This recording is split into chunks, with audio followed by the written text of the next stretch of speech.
এই যে ভাই, রাস্তায় ইলেকট্রিকের তার ছিঁড়ে পড়ে আছে, এক্ষুনি স্কুলে ছেলে মেয়েদের ছুটি হবে। তো আমি কি করব? কি করবেন মানে? যে কোনো সময় একটা বিপদ আপদ ঘটে যেতে পারে, কাউকে ডেকে ওটা সারাবার ব্যবস্থা করুন। কমপ্লেন করা ছাড়া আপনাদের কোনো কাজ নেই নাকি? যান তো, যান এখান থেকে। সালা পাগল ছাগলের দেশটা একেবারে ভরে গেছে। তুমি আমাকে পাগল বললে কেন? আপনি ছাড়া দেশে আর পাগল নেই নাকি?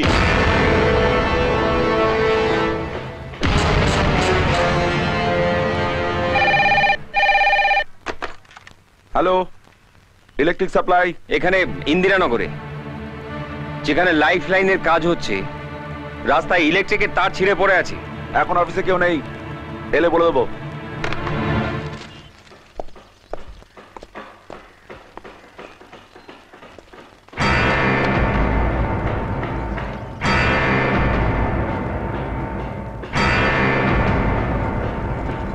कदम कदम बढ़ाए जा, खुशी का गीत गाए जा, ये जिंदगी है कौम की, काम पे लुटाए जा। कदम कदम बढ़ाए जा, खुशी का गीत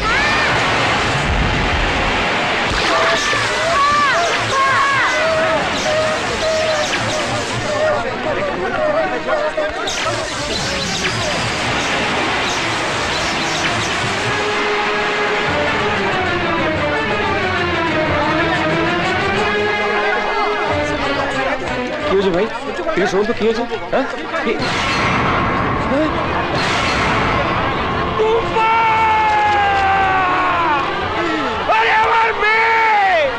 আমার মেয়ে মরে যাচ্ছে, ছেড়ে দিয়ে আমাকে।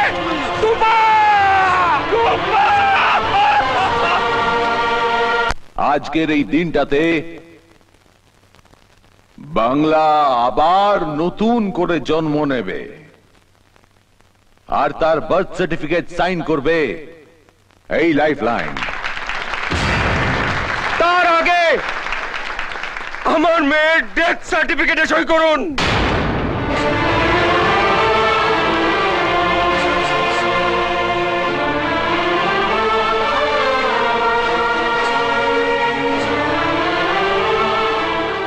রাজ্যের উন্নয়নের বলি হিসেবে আমার মেয়ের নামটা অন্তত প্রথম লেখা হোক। সোনার বাংলা গড়ার কারিগরের হাতে সোনার মেয়ের মৃত্যু।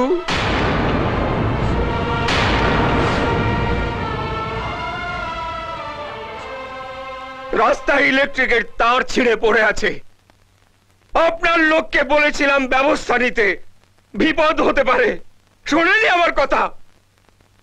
না হয় একটা কমপ্লেন করেছিলাম, তার জন্য আমাকে এত বড় শাস্তি দেবেন? গলায় সোনার মেডেল নিয়ে আমার মেয়েটা কিভাবে মরে পড়ে আছে দেখুন, আপনারা দেখুন, আপনারা দেখুন। ঠিক আছে, ওকে এখন এখান থেকে নিয়ে যান, পরে আমরা এটা দেখছি। না, কোথাও নিয়ে যাবো না ওকে। জবাব চাই আমার। রাজ্যের মানুষকে মেরে কোন রাজ্যের জন্ম দিতেছেন আপনারা, আর সেই রাজ্যে কারা কারা থাকবে, জবাব চাই আমার। সোনার বাংলা গড়ার স্বপ্ন আমিও দেখি, কিন্তু গলায় সোনার মেডেল পড়া মেয়ের মরা মুখটা কোনো বাবা স্বপ্নেও দেখতে চায় না।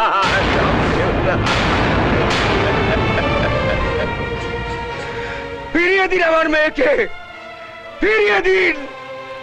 প্রণাম করব আমি আপনাদের সোনার বাংলাকে, প্রণাম করব, প্রণাম।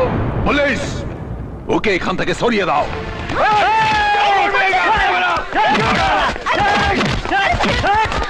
কেউ বডিতে হাত দেবে না, যা ইচ্ছে তাই করছে এরা। রাস্তা খুঁড়ে রেখে কাজ করছে, লোক যেতে পারে না। এর আগে তিনটে অ্যাক্সিডেন্ট হয়েছে, একটা বাচ্চা মেয়ে মরে গেল, কোনো হুঁশ আছে?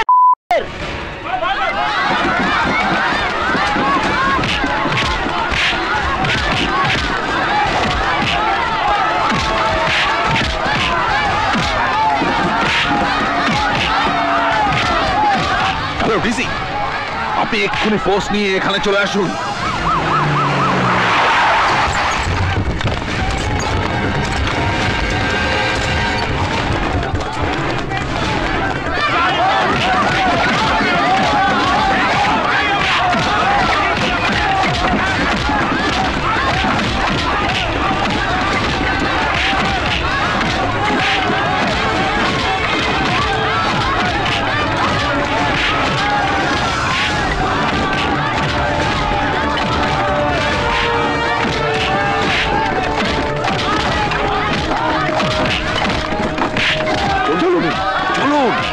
চলুন।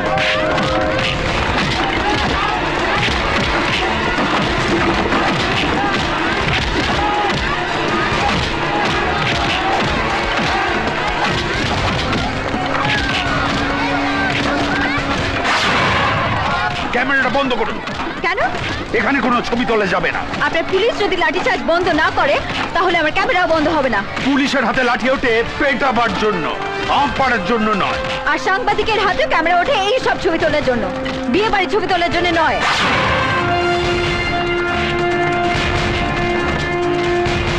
এরকম একটা ঘটনায় যা কিছু ঘটতে পারে, লাঠিচার্জ, কাঁদানে গ্যাস, এমনকি গুলি পর্যন্ত চলতে পারে, আর সেটা যে কারোর গায়ে গিয়ে লাগতে পারে, যে কারো।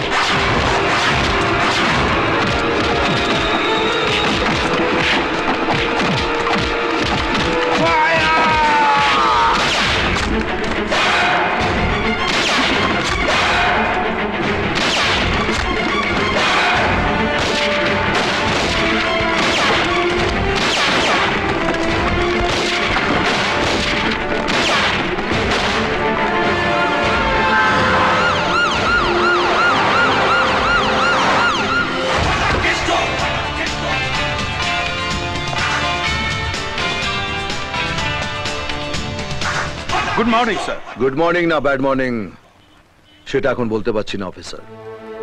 যদি ঠিকঠাক জবাব পাই তাহলে গুড, না হলে very bad morning sir. Meeting এ ফায়ারিং অর্ডার দিয়েছিলেন কেন? উপায় ছিল না স্যার, বিক্ষোভকারীরা ভায়োলেন্ট হয়ে উঠেছিল, অবস্থা আয়ত্তের বাইরে চলে যাচ্ছিল। মুশকিলটা কি জানেন? আপনাকে দেখতে একদম যুধিষ্ঠিরের মতো নয়, তাই মিথ্যে কথাটা ধরা পড়ে যাচ্ছে। আপনি আমার ফোর্সকে জিজ্ঞেস করলেই জানতে পারবেন। বেশ কয়েকজন হেভিলি ইনজিওর্ড, হসপিটালে পাঠাতে হয়েছে।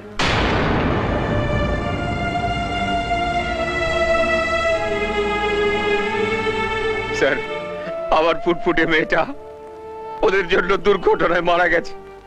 তারপরেও পুলিশ আমাদের উপরে লাঠি চালিয়েছে, গুলি চালিয়েছে। আমাদের কি অবস্থা করেছে দেখুন স্যার। আপনার কাছে সকালটা গুড রইল না officer, very bad morning sir, আমার হরি নামটা তো জানেন, কেষ্ট নাম পরে শোনানো হয়, ফাটানোটা হয় আগে। আমার বইখানে লাশ পড়বে শ্মশানে। বাইরে সাংবাদিকরা অপেক্ষা করছে সরকার কি সিদ্ধান্ত নেয় জানার জন্য।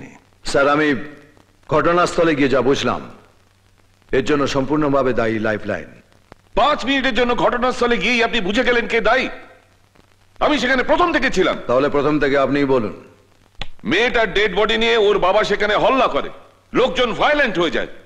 ওরা মিস্টার বর্মনকে মেরে ফেলতে চেয়েছিল। তাই তাকে বাঁচাতে আপনি ডিসি কে ফোন করে দিলেন, আর এটাও বলে দিলেন কি করতে হবে। ডিসি কে আমি ফোন করিনি, মিস্টার বর্মন নিজে ফোন করেছিলেন। তাহলে তো দেখা যাচ্ছে রাজবর্মনের হটকারিতার জন্য এটা ঘটেছে। ডিসি ফোর্স না নিয়ে এলে ওরা আমাদের মেরে ফেলতে পারত। আপনার আর রাজবর্মনের গায়ে মারের কোনো দাগ নেই, কিন্তু হসপিটালে মর্গে যারা আছে তাদের উপর গুলির এবং পুলিশের লাঠি দাগ দুটোই আছে। স্যার, আপনি এই মুহূর্তে লাইফ লাইনের সমস্ত কাজকর্ম বন্ধ করার আদেশ দিন। সেখানে পুলিশ পিকেটিং করান যাতে কেউ না ওখানে ঢুকতে পারে, এমনকি রাজবর্মনও নয়। নিজের জায়গায় নিজে ঢুকবে না? আরে গেলে ওখানে পাবলিক পে দিয়ে লাট বানিয়ে দেবে। আপনি তো আবার সবসময় ওর সঙ্গেই থাকেন। কিছু ভালো মন্দ হয়ে গেলে তো মোদিকে আমাকেই জবাব দিতে হবে, কারণ আমি স্বরাষ্ট্রমন্ত্রী। পরিস্থিতি যা, আমার মনে হয় এটাই করা উচিত। যতদিন ওখানে স্থানীয় মানুষের রাগ পড়ে ততদিন ওখানে লাইফ লাইনের সমস্ত রকম কাজকর্ম বন্ধ থাকবে। এই জন্য আপনাদের সবার ঘরে ঘরে আমি টাকার গোছা পাঠিয়ে দিয়েছিলাম। মুখ্যমন্ত্রীকে দিয়ে লাইফ লাইনের সমস্ত রকম কাজের উপর স্থগিতাদেশ করিয়ে দিল ওই ফাটা কেষ্ট। আর আপনারা হাত তুলে চলে এলেন আমার বাড়িতে পেট পুরে খাবেন বলে। পরিস্থিতি যেদিকে টার্ন নেবে সেটা বুঝতে পারিনি। কেন বুঝতে পারেননি? কুমিরের সঙ্গে লড়বেন বলে জলে নামবেন, আর কুমির যে লেজের ঝাপটা মারতে পারে সেটা বুঝতে পারেননি। কি আশা করেছিলেন কুমির আপনাকে পিঠে বসিয়ে সাঁতার শেখাবে?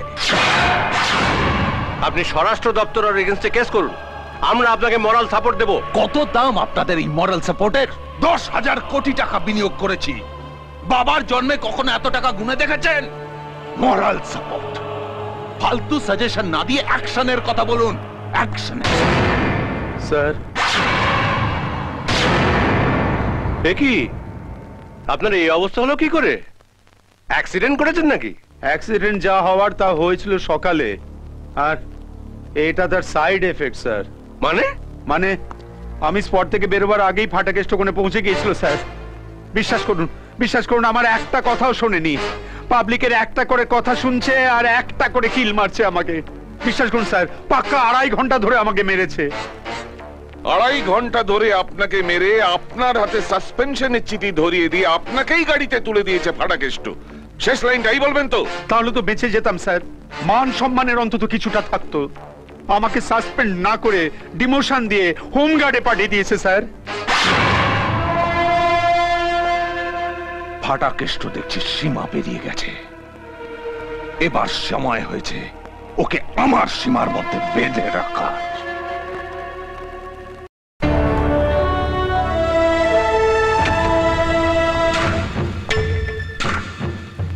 আরে আসুন আসুন, লক্ষ্মীর ভাঁড়। কাল 2.5 ঘন্টা ধরে ডিসি পেটানোর পর সকাল থেকেই ডান হাতটা কেমন যেন চুপ করছিল। তখনই মনে হয়েছিল যে লক্ষ্মীর ভাঁড় আসছে। Yes sir. কিরম খাবেন, চিনি ছাড়া না চিনি দেওয়া? আমি এখানে চা খেতে আসিনি। ডিসি কে আপনি যেটা করেছেন সেটা নিয়ে আমি কোনো কথা বলতে চাই না, কারণ সেটা আপনার দপ্তরের মধ্যে পড়ে। কিন্তু লাইফ লাইনের কাজটা আমার দপ্তরের অধীন ছিল। মানে যতক্ষণ ওটা আপনার দপ্তরের আওতায় ছিল ততক্ষণ আমি সাইড লাইনের ধারে বসেছিলাম, কিন্তু কালকের গন্ডগোলের পর ওটা স্বরাষ্ট্র দপ্তরের আওতায় এসে পড়ে। ব্যাস, আমি গা ঘামিয়ে মাঠে নেমে বললাম, আর প্রথমে আপনার ডিসি কে ফ্রি কিকে গোল দিলাম, আর আপনার রাজবর্মনকে পেনাল্টিতে। লাইফ লাইনের ওপর থেকে আপনি স্থগিতাদেশ তুলে নিন, নইলে কিন্তু আমাকেও মাঠে নামতে হবে। আর আমি মাঠে নামলে সরকার বাঁচাতে মুখ্যমন্ত্রীকে যে কোনো একজনকে ছাঁটাই করতে হবে। আপনাকেই ছাড়বে, গ্যারান্টি। 325 ভোটে জিতে কোটায় মন্ত্রী হয়েছেন। একটু বাতালাটা কম করুন। আপনার অবস্থাটা কেমন জানেন? ওই ব্যঞ্জন বর্ণের চন্দ্রবিন্দুর মতো। একলা চলতে পারে না, কারো না কারোর কাঁধের উপর ভর দিয়ে আপনাকে চলতে হয়। আপনি ছাঁটাই হলে মন্ত্রিসভা বেঁচে যাবে। ফাটাকেষ্ট! গুন্ডা ফাটাকেষ্ট! আগে লেটার হেড ছিল না, এখন লেটার হেড হয়েছে। কিন্তু মালটা কি আছে, একবার দরজা বন্ধ করলে সন্ধ্যাবেলার আগে দরজাটা খুলবে না। তখন পাশ দিয়ে হেঁটে গেলেও লোকে চিনতে পারবে না। ঠিক আছে, আমিও দেখবো আপনি কতবার বাড়তে পারেন। এখানে নয়, টিভির পর্দায় দেখবেন। এখন যেটা দেখলেন সেটা ঝলক ঝলক দিখলা যা। গোটা প্রোগ্রামটা রাত্রিতে দেখবেন। রাজ বর্মনের রাতের কীর্তি। মিনিস্টার, আমি মিনিস্টার, মিনিস্টার, আমি মিনিস্টার। ফাটাকেষ্ট, ফাটাকেষ্ট, আমি মন্ত্রী। ফাটাকেষ্ট, ফাটাফাটি আমাদের ফাটাকেষ্ট।